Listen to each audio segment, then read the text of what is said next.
Salut à tous. Hey, on retrouve notre barbu national. Oui, l'autre barbu. Voilà, ça faisait 70 millions d'années au moins. Au moins, minimum. Voilà. Minimum. À l'ère mésozoïque. C'est quoi l'ère mésozoïque? Je sais pas.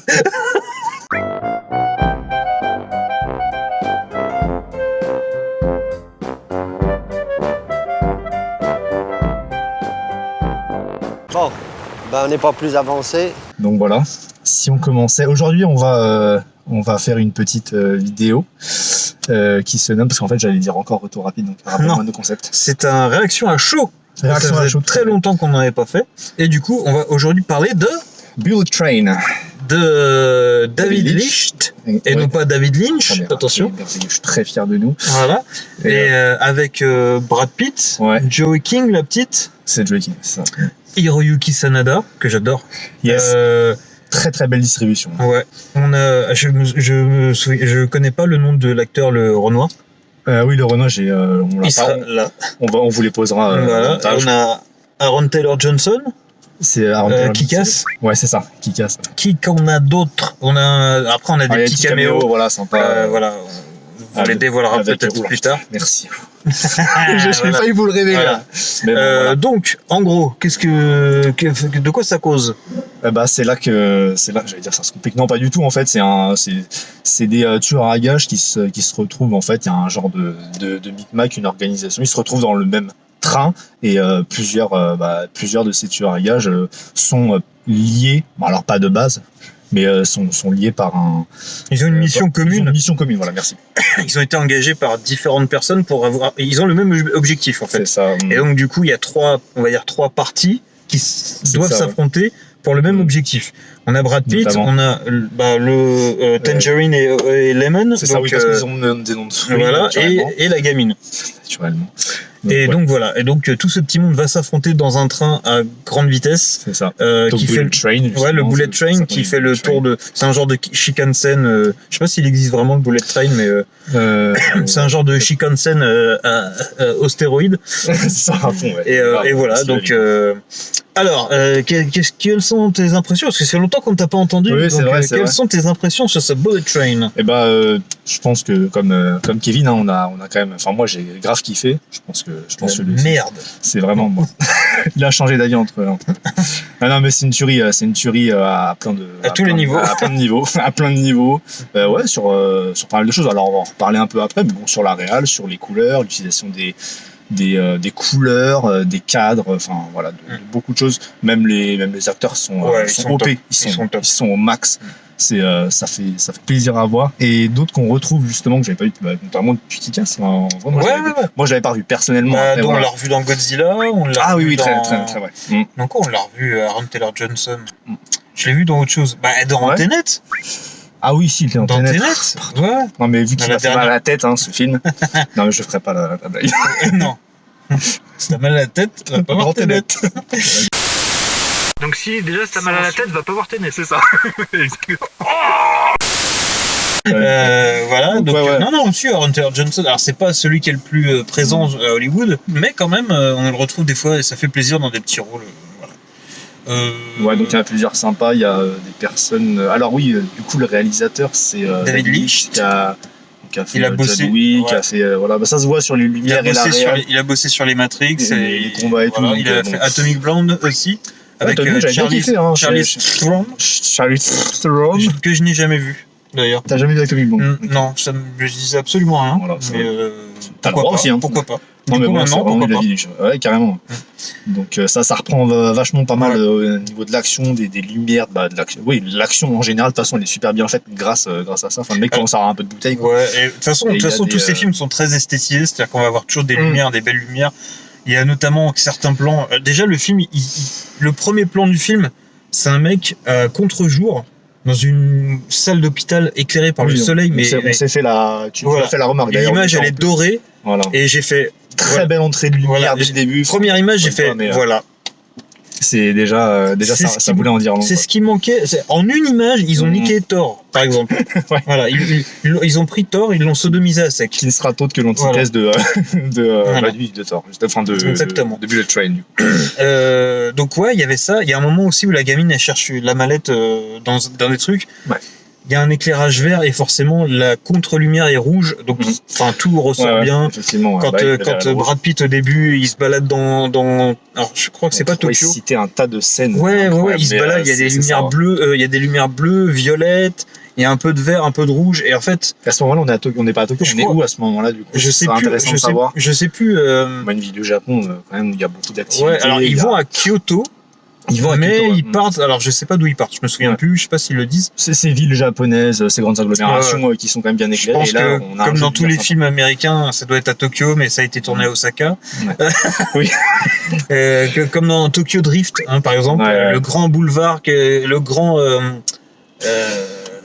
L'intersection Carrefour, voilà. pardon. Ouais. Le grand carrefour de Tokyo Drift, tout le monde, c'est à Osaka.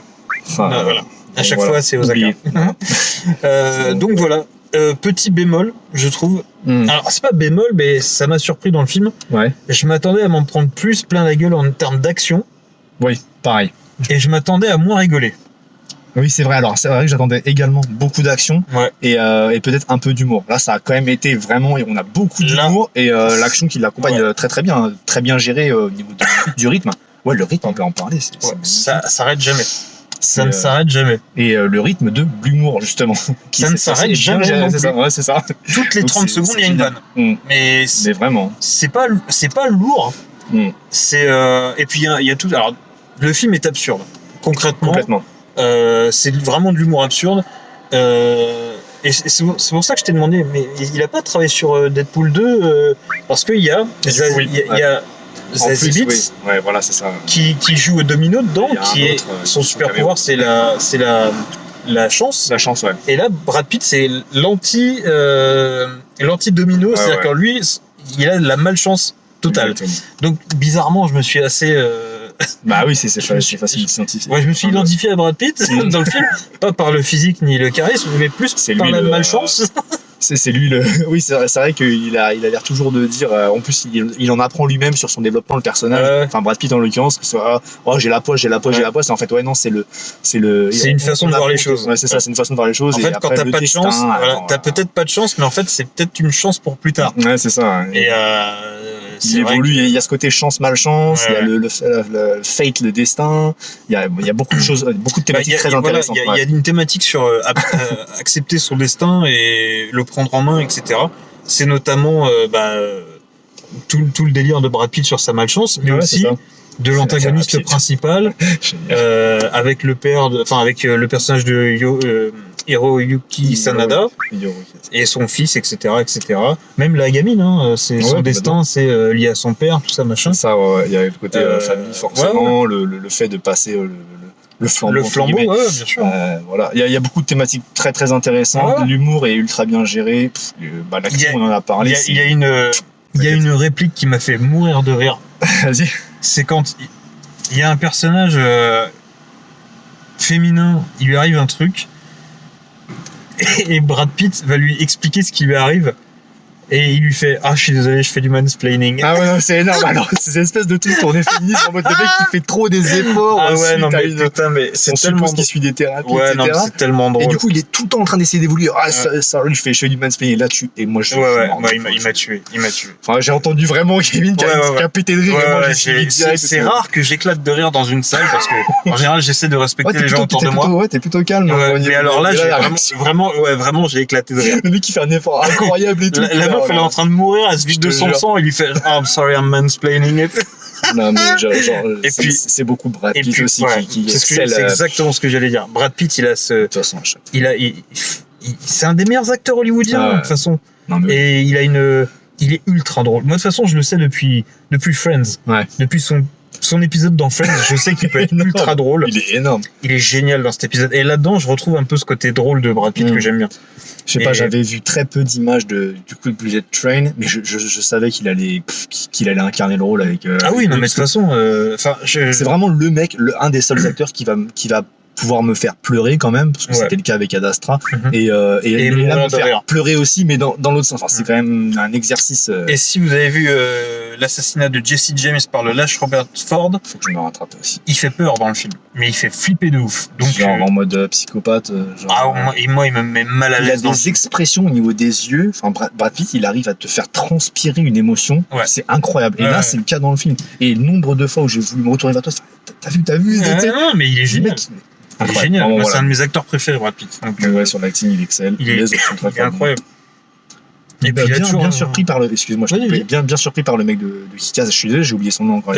Aaron Taylor Johnson. Alors Aaron Taylor Johnson, je suis encore surpris par son jeu qui est pareil au niveau des petites mimiques, des yeux, notamment des plis, des choses comme ça. Il arrive à faire 30. Tu fais mais merci mec. Avec son accent anglais. Un coupé au couteau. Je sais même pas s'il est des bases, c'est américain. Non, il est anglais. Ah, il est anglais. Et à un moment. Génial. À un moment, en fait, il a une espèce de grosse moustache dans le film. Et en fait, il en joue. Il y a un plan où il en joue, mais ça m'a fait rigoler, mais vraiment. Et en fait, il est avec son frère jumeau. Donc déjà, il y en a un qui est noir et un qui est blanc. Déjà rien que ça me fait mourir de rire. Voilà, les mecs, c'est un des running gags du film. C'est genre tout le monde les voit fait. Mais vous êtes pas jumeaux. Et en fait, si ils sont jumeaux, il y a juste un qui est noir, l'autre qui est blanc. Ça a aucun sens. Juste pour ça. Ça me fait trop rire. Et en fait, voilà, à un moment, il rentre dans le train en mode ralenti badass. Donc, t'as le Renault, tu sais, genre, il remet sa veste et tout. Et en fait, t'as Aaron Taylor Johnson qui est dans le fond. On le voit pas trop parce que on est vraiment concentré sur le Renault devant. Ouais. Mais derrière, il fait un genre de. En fait, il remet son bouton et il fait. La gestuelle est incroyable. Parce qu'il y a juste un moment où il fait. Ils sont tous les deux badass, mais lui, il appuie à mort. Tu vois, il est vraiment. Mais le truc, c'est qu'en fait, en faisant ça. J'allais dire. Mais avec sa moustache en plus, ça lui fait une gueule. Tu vois, il est dans la lourdeur, il appuie, mais il appuie positivement cette fois-ci parce que bien sûr. On va faire un parallèle justement parce que la dernière vidéo en date, donc ce sera Thor justement, et c'est l'humour qui est. Voilà, t'as de l'humour géré et t'as un humour la lourdeur au possible, ça pèse 3000 tonnes, c'est énorme. Ah bah, pardon, en plus, justement, tu me l'as sorti. Non, mais ça pèse des tonnes, quoi, c'est infernal. Comme dirait Bastien. Ouais, voilà. Non, c'est trop, en fait, et là, c'est juste. Ouais. Voilà, le problème de Waikiki, c'est ce que je disais, c'est que le mec, il te sort une blague qui est évidente parce que tu la vois arriver. En plus, et déjà, donc, du coup, l'effet comique ne marche pas parce que tu le vois arriver. Et en plus, ça dure 40 secondes, 1 minute. Alors que là, c'est des vannes de 1 à 2 secondes, mais toutes les 30 secondes, bim. Et c'est super drôle. Voilà. On n'a pas dit, du coup, on suppose que t'as aimé le film. Non, franchement, c'était vraiment cool. C'était génial. Une petite longueur vers la fin. Ouais, un petit peu. Parce que c'est vrai qu'en fait, il y a 3 clans. Running gag, forcément, de toute façon. Donc ça, en plus, il y a plein de running gags qui reviennent. Ouais. Donc, mais vu que ça prend le temps quand même d'installer, je trouve, l'atmosphère, les personnages, le train, on dirait presque un huis clos. Enfin, c'est pas un huis clos, parce que c'est pas qu'une seule salle, mais un peu quand même. Non, super. Non, c'est top, ouais. Et puis voilà, au niveau de, je l'ai dit, des scènes de baston et tout, non, c'est super. Et ce qui est génial, c'est que, c'est génial, tu vois, parce que même sur les tout petits rôles, ils prennent des acteurs talentueux. Techniquement, Karen Fukuhara, qui joue Kimiko dans The Boys, elle a un micro-rôle, elle joue juste une nana qui pousse les... Grave. Le caddie, là. Ouais, les petits caddies où, en fait, dans les trains... servir la bouffe. Exactement. Et en fait, elle a 2 scènes, donc il y en a une où elle dit juste excusez-moi, pardon, et il y en a une autre où, en fait, elle va interagir un peu avec Brad Pitt et Aaron Taylor Johnson. Et il faut quand même qu'elle ait ce petit côté kawaii et tout machin. Et elle l'a avec brio. Et tu la vois dans The Boys, c'est juste l'opposé. C'est ça, quand tu regardes dans The Boys, elle est fermée à fond. C'est Wolverine en meuf, quoi. Non, mais c'est ça, en fait, c'est clairement ça. Oui, c'est vrai que c'est... Et c'est pour ça qu'elle se régénère et qu'elle attaque avec ses ongles. C'est Wolverine, tu vois. Tout à fait. Et en fait, oui, il fallait quand même une actrice qui soit douée pour donner la réplique à quand même Brad Pitt et Aaron Taylor Johnson. Et elle le fait super bien, mais ça dure 30 secondes. C'est marrant d'arriver à faire le côté, tu disais, kawaii, et à la fois, parce qu'il y a The Boys, c'est récent, c'est récent. Ouais. Et tu vois, il nous montre 2 aspects, en fait, de sa personnalité, et là, on se rend compte que c'est bon. Déjà, avec The Boys, tu sens que c'est une très très bonne actrice. Et là, du coup, c'est bon. Et puis elle fait toute la série sans parler, quoi. Ouais, non, oui, ça c'est énorme, quoi. Et non, mais c'est. Voilà. D'ailleurs, excuse-moi, pour The Boys, si vous n'avez pas vu la saison 3, elle a un petit numéro de danse qui est assez impressionnant, je trouve. Oui, et qui est Moi j'ai éclaté de rire quand je l'ai vu et voilà. Et j'aime pas les comédies musicales, mais alors ce passage, c'est un moment préféré de The Boys. Voilà. On parlait de Aaron Taylor Johnson et de la façon de les mettre en avant. Par exemple, tout à fait, la gestuelle qui était. Il y a un plan où en fait il sort du train. Et en fait, la caméra est complètement couchée, donc on le voit en entier, mais magnifique. Il allume sa clope. Et en fait, quand il se retourne vers la caméra repasse en normal, et il a ce dégaine, genre j'avance et tout machin. Et en fait, il vient d'allumer sa clope et il la jette direct. Et moi, ça m'a fait mourir de rire. Je dis, mais pourquoi en fait, ça sert tellement à rien, à part se la raconter, tu vois.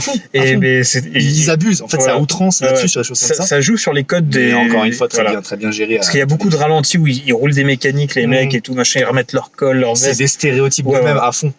Mais ça marche d'enfer, c'est ultra drôle. Le film est très très drôle. Voilà. Je pense qu'on va être unanime là-dessus. Enfin, vraiment, faut aller voir ce film. C'est cool. Vraiment rigolo. C'est une bonne surprise et c'est rigolo. Au niveau du.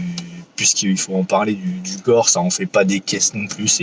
Mais il y a des petits moments quand même. C'est un peu sale. Mais tu sais, c'est pas. Non, c'est pas outrance. C'est pas outrance. Donc. Outrancier, j'ai dit quoi outrancieux. On invente des mots. Voilà, c'est 2022, on fait ce qu'on veut. Exactement. Donc voilà. Exactement. Donc effectivement, je n'utilise pas les dérivés du mot con. Le mot con, historiquement, désigne la sexe des femmes. Exactement, t'as un putain insupportable la meuf. Oh, putain de merde. On parlera pas de ça. Avec ses gros yeux. Non, mais insupportable. Pardon, excusez-moi. Si on voilà, c'est comme à la fin de Thor, sur la vidéo sur Thor. C'est ça. Pardon, je me suis lâché un peu. Je me suis égaré. Non, je me suis lâché. Donc voilà, je pense que Kevin, sur, comme moi, vous. Pardon, vas-y. Excusez. Donc je pense que Kevin, comme moi, on vous recommandera chaudement d'aller regarder Bullet Train, sans aucun problème. Et puis il faut en profiter parce que c'est sûrement un des derniers rôles de Brad Pitt. Ah, bon, ça va. Il arrête bientôt. Donc quelques films, ça veut dire ou ça Je veut suis dire triste. Oui, dans quelques films, il arrête. Bon, bah voilà, là, c'est la news un peu. Voilà. Un peu triste. Donc faut aller voir Bullet Train. Voilà. Donc moi, ça me fait super plaisir de retrouver un peu ce format de vidéo. C'était la base. C'était la base de ça. Yes. On se retrouve bientôt avec la prochaine vidéo. Yes. Portez-vous bien. Non.